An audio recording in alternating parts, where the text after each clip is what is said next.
Okay, so I started this video promising myself that I'm not going to do the X-Men theme song. And it's really hard to resist that urge. But I'm going to do it. Okay? You know, I have the needle in my brain, but I'm not going to push the plunger. I swear to God. Okay, so X-Men 97, episodes 1 through 3 review. So each episode takes place in a different time period. Episode 1 starts out in the future. Episode 2, present. Episode 3, the past. I loved each episode for their own different reasons. Probably episode 1 was my least favorite, just because, for me personally, it delved in things in the comics that for me were the least interesting. I love the second episode. Okay, so let me back up. The first episode, with them being in the future, it was about Scott and Jean getting to know their son Nathan and how he kind of slowly turns into Cable and how you see the progress.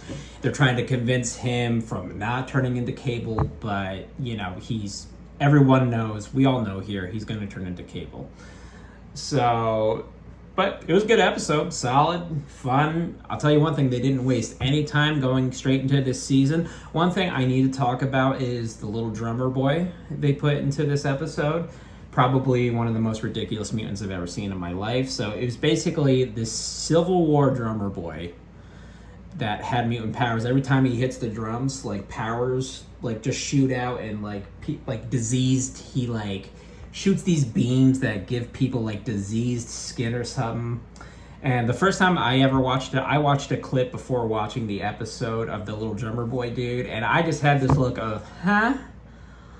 And I watched the episodes twice. The second time I watched it with my brother, and he just had the same look I did, just like. And then the next day I watched the same 3 episodes with my friend, and he just had this look like. So it's funny how they kind of always ride the line of what's too cheesy for you, because this series goes way into the fucking cheese. And it's fun to watch to see when they go. You never know. They fully embrace the comics, so you never know when you're going too far and when you're not going too far. But I mean, at least it makes you laugh, and it makes you enjoy the ridiculousness of it. So for that, I really enjoy it for what it is. So episode 2, which takes place in the present, is all about the X-Force. They redo the intro and everything. Jubilee, if you're a big Jubilee fan, she gets her time to shine in it, and she has a big action scene, a very Peter Quill-esque Star-Lord action scene, which is a ton of fun on a helicarrier. You'll have fun with that. If you're a big Cable fan, this is definitely going to be your episode. They also introduce X Factor. I like that they're doing all the X teams this season. They seem to really be getting into that.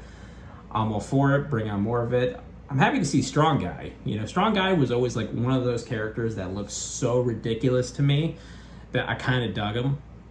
He seemed like a kind of a rip-off of Beast, but, I enjoyed it anyway. He's this weird, almost nerdy looking guy, but he's this big, buff, strong, super human dude. That was great. Let's see, they did more explanation with Cable on his backstory. And yeah, of course, just another really good episode. Episode 3, which takes place in the past, was great.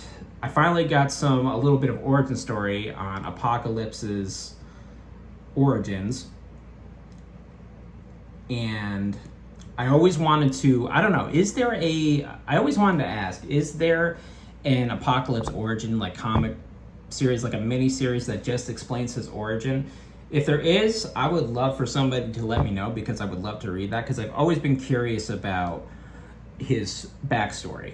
Is there a 6-issue comic that really goes into it, how he got into the alien armor that he's in now?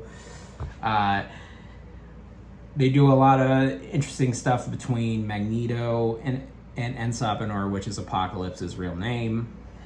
There's a lot of alien technology they introduce, and this pharaoh that's got a lot of power. I was actually just watching an Emergency Awesome video that goes in depth on details about the episode, and apparently that was Kang. Had no idea, but I love Kang, despite how everyone feels about the Quantumania movie. The character of Kang is great. I don't care what anybody says. So it was really cool to see more of him, and I hope he actually turns into in the episode. He's not really Kang. He's just like an Egyptian king. But I don't see them not having him turn into his actual Kang form. So I'm excited to see that. I hope they go more into his origin story because they didn't explain the whole origin. I would love to explain them how he got into the armor. And yeah, let's see, how did that episode end? I can't remember. But I can't wait to see what's next. I'm excited for more. Bring it on. X-Men 97 Season 2, go watch it. I already know you did. But go watch it again. Support the channel. God knows Daredevil Season 2 didn't get enough support. All right, y'all. That's my ranting for one day. Have a wonderful day. If you'd like to comment, subscribe, because I'm an internet whore now, feel free to go ahead. Bye.